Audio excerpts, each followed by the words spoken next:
শারজার মাঠে ছক্কার বৃষ্টি পারভেজ ইমনের তুলে নিয়েছেন ক্যারিয়ারের প্রথম টি-20 সেঞ্চুরি। এমনকি বাংলাদেশের ক্রিকেট ইতিহাসে তামিম ইকবালের পরে দ্বিতীয় ব্যাটসম্যান হিসেবে আন্তর্জাতিক টি-20 ক্রিকেটে সেঞ্চুরি হাঁকালেন পারভেজ ইমন। তামিম ইকবালের পরে এই রেকর্ডে ভাগ বসালেন পারভেজ ইমন। পারভেজ ইমনের এমন কীর্তির দিনে গড়েছেন বেশ কয়েকটি রেকর্ড। আন্তর্জাতিক টি-20 ক্রিকেটে সবচেয়ে বেশি ছক্কা হাঁকানোরও এই দিন রেকর্ড গড়েছেন পারভেজ ইমন।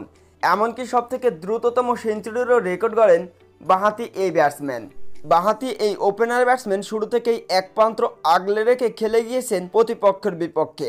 একের পর এক আউটের মিছিল যখন টাইগার শিবিরে, তখন এক প্রান্ত থেকে বিধ্বংসী ব্যাটিং করতে থাকেন পারভেজ ইমন। আরব আমিরাতের বিপক্ষে 9টি ছক্কা এবং 5টি চারের সাহায্যে মাত্র 53 বলে এদিন ক্যারিয়ারের প্রথম সেঞ্চুরি তুলে নিয়েছেন বাঁহাতি এই ওপেনার ব্যাটসম্যান। সেঞ্চুরি করে সাথে সাথে এদিন আল্লাহর সন্তুষ্টির উদ্দেশ্যে সেজদায় লুটিয়ে পড়েন পারভেজ হোসেন ইমন। বাংলাদেশ ক্রিকেট ইতিহাসে অবিস্মরণীয় এক ম্যাচ খেলল বাঁহাতি এই ওপেনার ব্যাটসম্যান।